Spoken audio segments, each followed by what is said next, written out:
అందరికీ నమస్తే. నేను ఇక్కడ రావడానికి అసలు వీడికి సినిమాకి సంబంధం ఏంది అనుకోవచ్చు మీరు. ఒక రీజన్ చాలు నేను రావడానికి ఇక్కడ, మీకు తెలుసది. అన్నని చూడడానికి ఎన్నిసార్లు ఛాన్స్ వచ్చినా వదులుకోనది.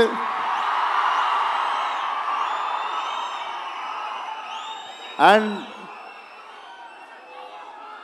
చెప్పి కొట్టుళ్ళకి కిక్ వేరు ఉంటుంది. సిద్ధు చెప్పి చేసిండి పని. సిద్ధు నాకు తెలుసు నువ్వు ఈ సినిమాని ఎంత నమ్మినావు. మనోడు లేస్తే పడుకుంటే తింటే నిద్ర మధ్యలో, నాకు తెలిసి నిద్ర మధ్యలో కూడా డైలాగులు చెప్తుంటాడు అనుకుంటా. ఒకటే సినిమాని నమ్మిండు. నేనైనా 2-3 సినిమాలు చేస్తుంటా 2-3 ఇయర్స్లో.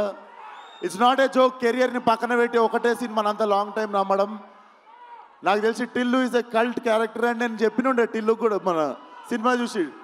Tillu is a therapist we all need once in a while in life. So Tillu keeps coming. And వంశన్నకి, చిన్నబాబు గారికి కూడా కంగ్రాచులేషన్స్. ఈ ఇయర్ 2 హిట్లు కొట్టిర్రు. హ్యాట్రిక్ కోసం వెయిట్ చేస్తున్నాము. అండ్ అన్నని చూసినప్పుడు మాటలు రావు నాకు. లవ్ యూ అన్న. ఖతర్నాక్ ఉన్నాడు లేదు చూడకే. So congratulations to the whole team. And Siddhu once again, చాలా తక్కువ మంది ఇండస్ట్రీకి ప్లేస్ అవుతారు. నువ్వు కూడా ఇండస్ట్రీకి ప్లేస్ అయ్యే క్యాండిడేట్వి. చాలా మందికి ఇండస్ట్రీ ప్లేస్ అయితే ఇండస్ట్రీకి ప్లేస్ అయ్యే టాలెంట్ కొంతమంది ఉంటారు. నిజంగానే కారణ జన్ముడు మనోడు. So waiting for Tillu cube. All the best to the whole team. జై ఎన్టీఆర్.